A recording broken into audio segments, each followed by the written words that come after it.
जम्मू कश्मीर के गांदरबल में आतंकी हमला, अब तक 7 की मौत। सूत्रों का दावा, अटैक में आतंकी संगठन टीआरएफ का हाथ।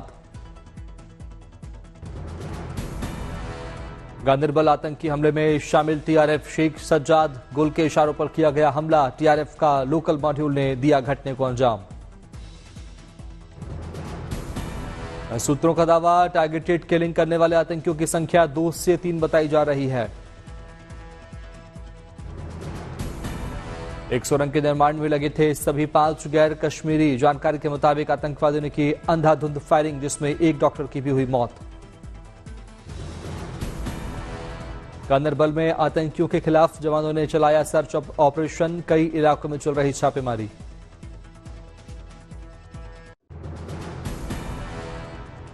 जम्मू कश्मीर के गांदरबल में हुए आतंकी हमले की जांच कर सकती है एनआईए। 4 सदस्यीय टीम घटनास्थल का करेगी दौरा। गृह मंत्री अमित शाह ने आतंकी हमले को बताया कायरतापूर्ण, कहा किसी को नहीं बख्शा जाएगा। राहुल गांधी ने आतंकी हमले को बताया कायरतापूर्ण, कहा आतंकवाद के खिलाफ इस लड़ाई में पूरा देश एकजुट है। सोशल मीडिया प्लेटफॉर्म एक्स पर नितिन गडकरी ने हमले की निंदा की। एलजी ने कहा आतंकियों को छोड़ा नहीं जाएगा।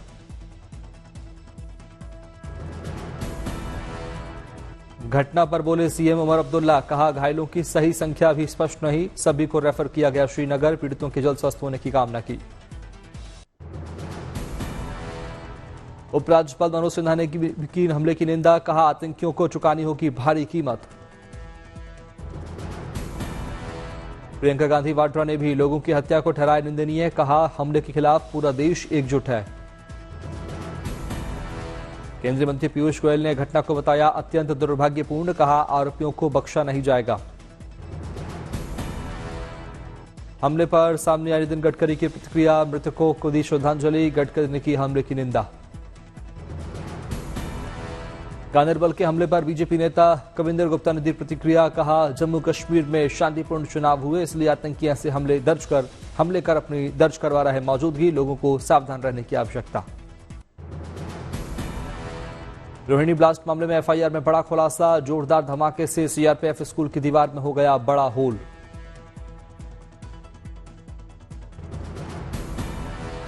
दिल्ली सीआरपीएफ स्कूल ब्लास्ट मामले में सफेद पाउडर का रहस्य गहराया। घटना की जांच में एनएसजी एनआईए कर रही जांच। मामले में आया एक टेलीग्राम पोस्ट, जिसमें खालिस्तानी एंगल का जताया जा रहा शक। दिल्ली पुलिस ने सोशल मीडिया टेलीग्राम को लेटर लिखा। Telegram channel justice league India के बारे में जानकारी मांगी गई। जांच एजेंसियों ने घटना को रहस्यमयी धमाका दिया करार। इलाके में सुरक्षा तंत्र किए गए सख्त।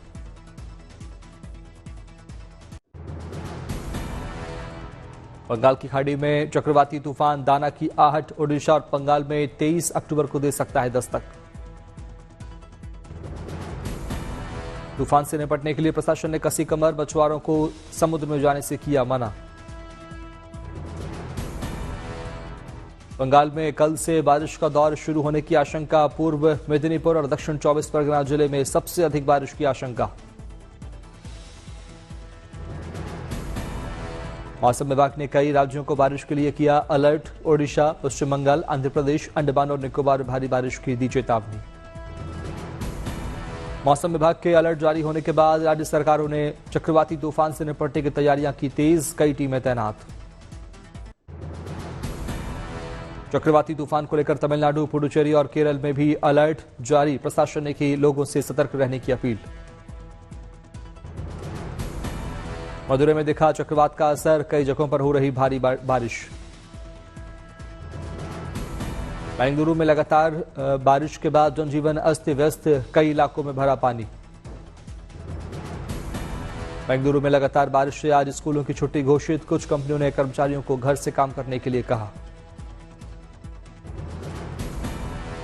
अमरेली में बारिश से फसलों को व्यापक नुकसान। कपास, मूंगफली, सोयाबीन समेत अन्य फसलें पूरी तरह बर्बाद। दिल्ली एनसीआर में पैर पसार रहा प्रदूषण। दिवाली से पहले खराब श्रेणी में हवा की गुणवत्ता। दिल्ली में दिखी स्मॉग की चादर। लोगों की बढ़ी परेशानी। दिल्ली के कई इलाकों में 200 के पार पहुंचा एयर क्वालिटी इंडेक्स। पंजाबी बाग इलाके में 296 के पार AQI। दिल्ली के आनंद विहार में 295 पहुंचा AQI। वजीरपुर और शाहदरा में 250 के पार। दूषित हवा के बीच शिमला नदी के पानी में लगा जहरीले झाग का अंबार, लोगों की बढ़ी परेशानी। रूस में 22 और 23 अक्टूबर को आयोजित होगी ब्रिक्स समिट। भारतीय विदेश मंत्रालय के मुताबिक आज बैठक में शामिल होने के लिए रवाना हो सकते हैं पीएम मोदी। ब्रिक्स समिट में पीएम मोदी की चीन के राष्ट्रपति शी जिनपिंग से हो सकती द्विपक्षीय वार्ता। इंडो चाइना बॉर्डर के मामले पर हो सकती है चर्चा। हालांकि विदेश मंत्रालय के मुताबिक पीएम मोदी की ब्रिक्स के सभी सदस्यों के साथ हो सकती द्विपक्षीय वार्ता पर चीन के साथ बातचीत पर होगी सभी की निगाहें। लाइन ऑफ एक्चुअल कंट्रोल के मामले को लेकर पहले भी पीएम मोदी और शी जिनपिंग के बीच 2 बार हो चुकी है बातचीत। 2022 में बाली में हुई थी G20 समिट में और दूसरी बार 2023 में साउथ अफ्रीका में हुई थी ब्रिक्स समिट के दौरान मुलाकात। जानकारी के मुताबिक LSE के मामले को लेकर दोनों नेताओं का रुख रहा था सकारात्मक। दोनों ने सैन्य गतिरोध खत्म करने को लेकर कदम उठाने की कही थी बात।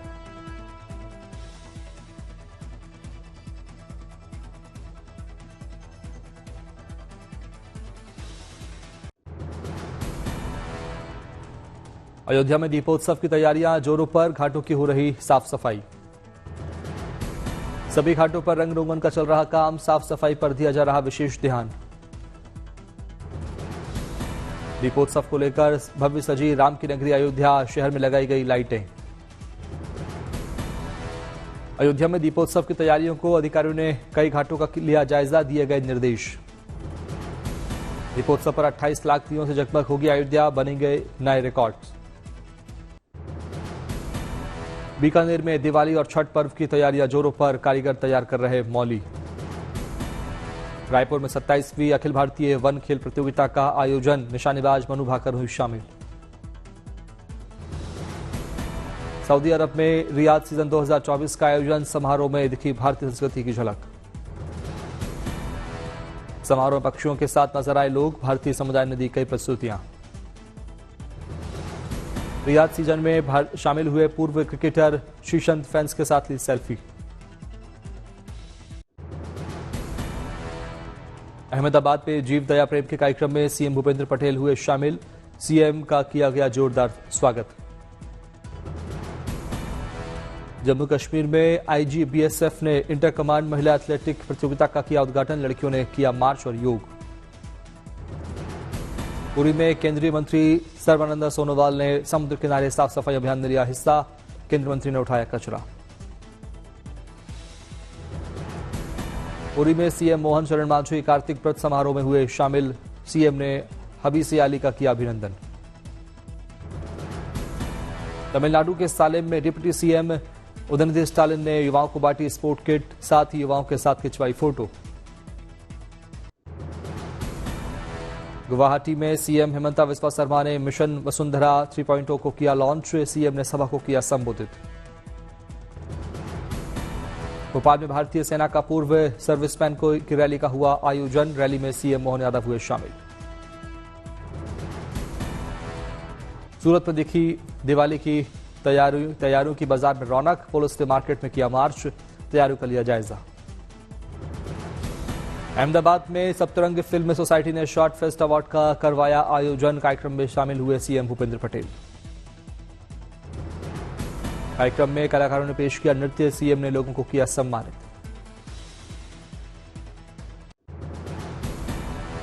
पलामू में लोगों को मतदान के प्रति जागरूक करने के लिए प्रशासन ने राफ्टिंग प्रतियोगिता का किया आयोजन, पुलिस प्रशासन के कई अधिकारी प्रतियोगिता में हुए शामिल। चेन्नई में रंगनाथन रोड पर दिखी दिवाली की रौनक, त्योहार के लिए खरीदारी करते दिखे लोग।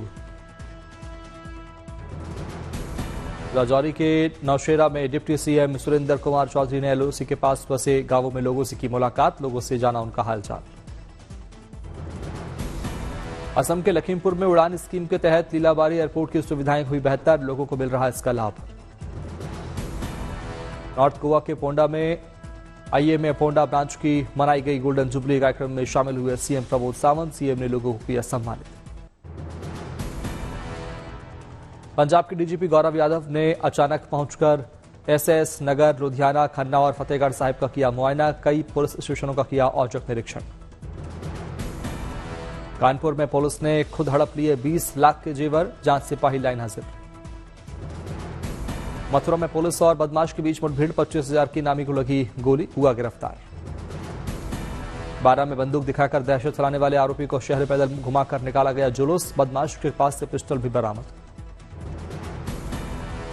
कैमूर में शराब बनाने की अवैध फैक्ट्री का पुलिस ने किया भंडाफोड़, शराब बनाने के उपकरण और 10 लीटर देसी शराब हुई बरामद।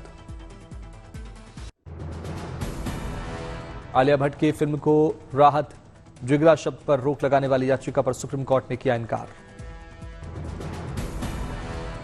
सूर्या बॉबी देओल की कंगुवा हिंदी में करेगी बड़ा धमाका, मेकर्स ने बनाया प्लान, 14 नवंबर को थिएटर्स में होगी रिलीज। सलमान की बहन अर्पिता ने बेचा बांद्रा वाला घर, 22 करोड़ रुपए में हुई डील, पति आयुष के साथ दूसरे घर में शिफ्ट हुई। मुंबई में फिल्म महोत्सव का आज दूसरा दिन, अभिनेता अरशद वारसी, मनोज वाजपेयी, प्रतीक गांधी, शबाना आजमी समेत कई फिल्मी सितारे हुए शामिल।